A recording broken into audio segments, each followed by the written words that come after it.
Selamat sejahtera saya ucapkan. Pohon betik tiada duri, tumbuh bersama bunga melati. Izinkan saya memperkenalkan diri, moga-moga menyentuh hati. Nama saya ialah Ong Corby. Saya berumur 11 tahun.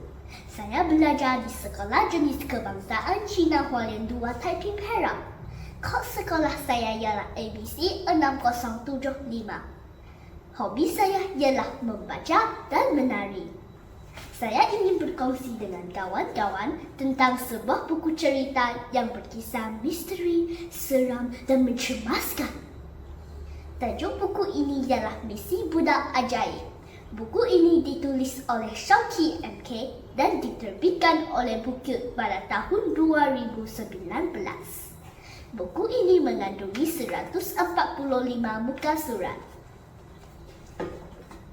4 watak utama dalam cerita ini ialah Adrian Amira, Irfan Hakim, Ikhwan Hakim dan Noor Amirah.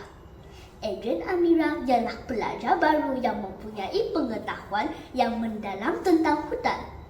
Irfan Hakim pula ialah seorang pelajar lelaki yang mempunyai ingatan yang sangat baik.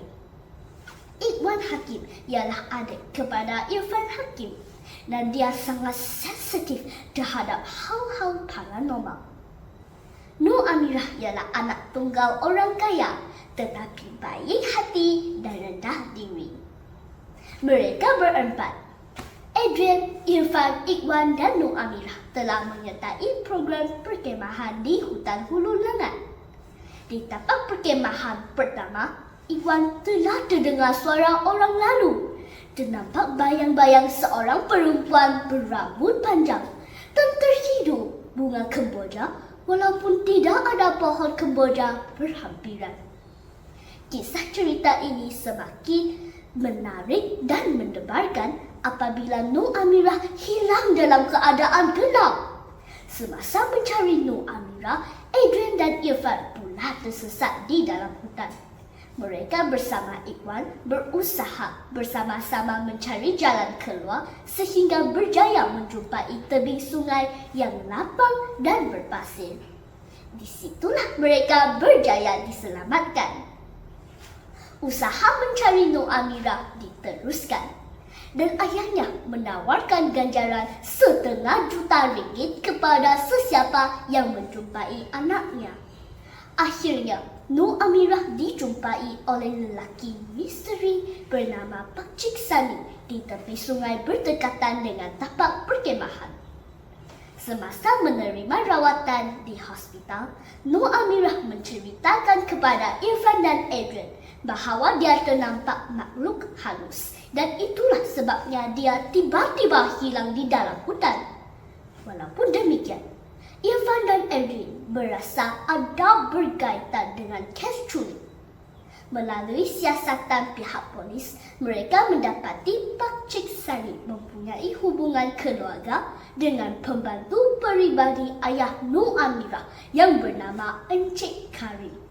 Mereka berdua sudah rancang sejak awal untuk menculik Noor Amirah. Noor Amirah terpaksa memberitahu hal yang sebenarnya. Dia mengaku bahawa dia yang merancang semua perkara dan menyuruh Encik Karim dengan bantuan Pak Cik Sani supaya culik dia.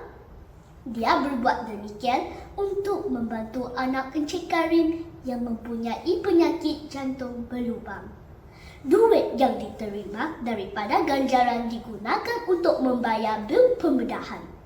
Ayah Noor Amirah akhirnya menyesal kerana selalu tidak menghiraukan permintaan anaknya untuk membantu Encik Karim. Daripada buku cerita ini, terdapat banyak perkara kita dapat pelajari. Kita dapat belajar erti persahabatan supaya menghargai kawan-kawan kita. Kita juga dapat belajar cara-cara menyelamatkan diri semasa berada di dalam hutan.